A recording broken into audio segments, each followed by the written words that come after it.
रोज थोड़ा सनलाइट में खड़े हो जाना, विटामिन डी डेफिशिएंसी नहीं होगी। सनलाइट एक्सपोजर होगा तो विटामिन डी सप्लीमेंट्स की जरूरत कभी नहीं पड़ेगी।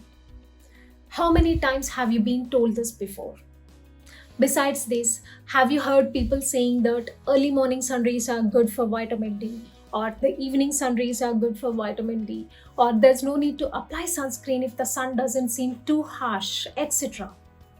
But what are the actual facts?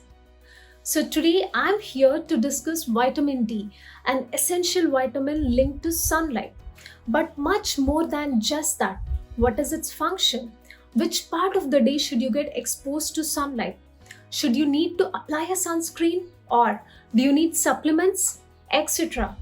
Without further ado, let's start.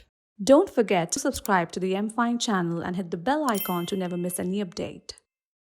Vitamin D is a fat soluble vitamin and is involved with calcium absorption mainly. So ये vitamin D आता कहाँ से है? What are its sources? Well, the main source of vitamin D is sun exposure. When skin is exposed to UVB rays, vitamin D is synthesized in the skin. Can you believe 80 to 90% of vitamin D in the body is actually produced from exposure to sunlight?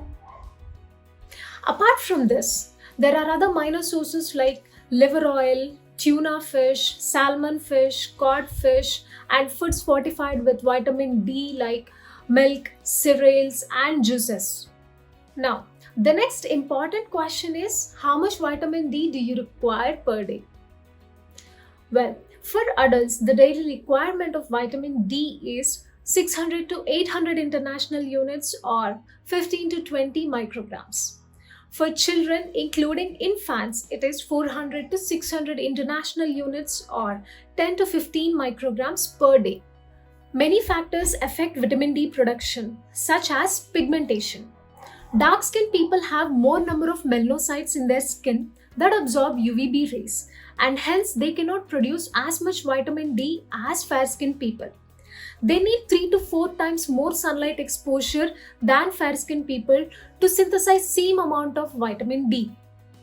The place you live. If you are living in a place away from the equator, you are more likely to have vitamin D deficiency. Time of the day. 10 a.m. to 3 p.m. during summers is considered the best time for vitamin D production, as the sun rays hit the earth's surface almost vertically. On an average, when we wear a half sleeve shirt and a jeans, which means 25% of the body surface is exposed, that is face, neck, and hands. 15 to 30 minutes of sun exposure around 3 to 4 times a week will maintain the normal levels of vitamin D. So what happens to those who go for a morning walk before 9 a.m.? Well, the sun rays before 9 a.m. reach the earth's surface at an angle, which are almost equivalent to winter sun rays, and hence they do not produce much vitamin D. The season. In winters, earth moves away from the sun, and also the density of clouds will decrease the amount of UVB rays reaching the earth's surface, and hence affecting the production of vitamin D. Sunscreen. Sunscreen with SPF 30 decreases the production of vitamin D by almost 80%. But if you don't wear a sunscreen, you're more prone to skin cancers. That is why American Cancer Society advises people not to get exposed to such high intensity sun rays and take supplements if one is vitamin deficient.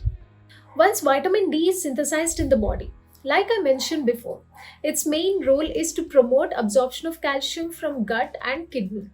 It also helps in absorption of phosphorus. It helps in maintaining normal bone structure. So when one is vitamin D deficient, even though they are taking good amounts of calcium in their diet, they will end up with weak bones.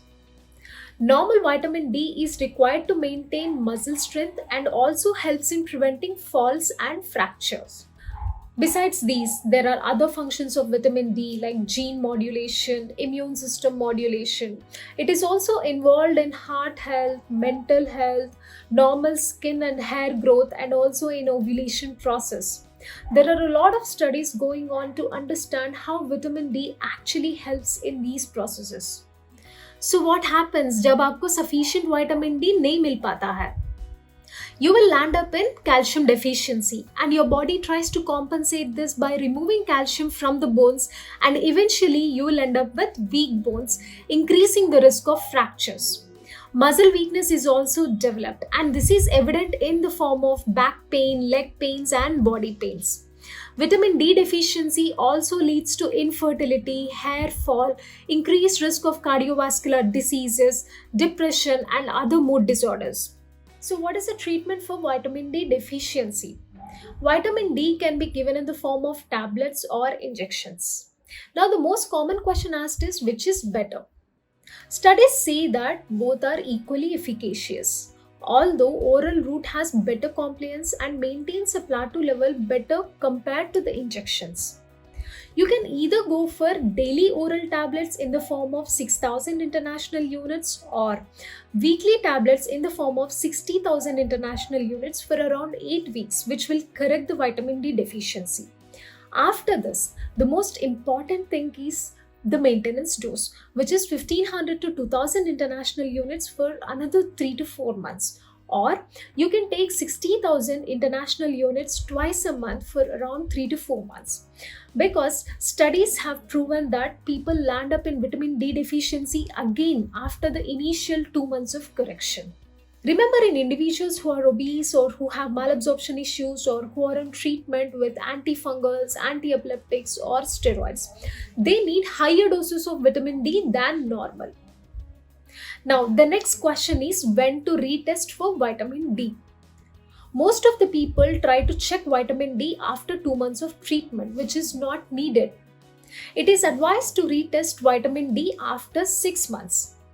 If a patient is repeatedly vitamin D deficient, then after 2 months of treatment, vitamin D levels can be checked. Lastly, you should know about toxicity.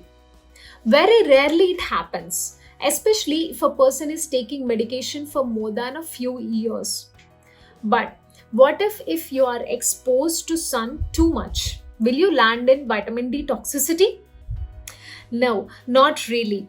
After about 17% conversion of skin fat into vitamin D, the synthesis will come to an equilibrium. So there won't be excess production of vitamin D in the body. If you feel you have vitamin D deficiency, you can start supplements. But it's always better to consult with a doctor who can decide how much dose you need and for how many days you have to take the medication and if you need to take a shot or a tablet. Don't forget to like and share this video. For more such videos, do subscribe to the MFine channel and hit the bell icon to never miss any update.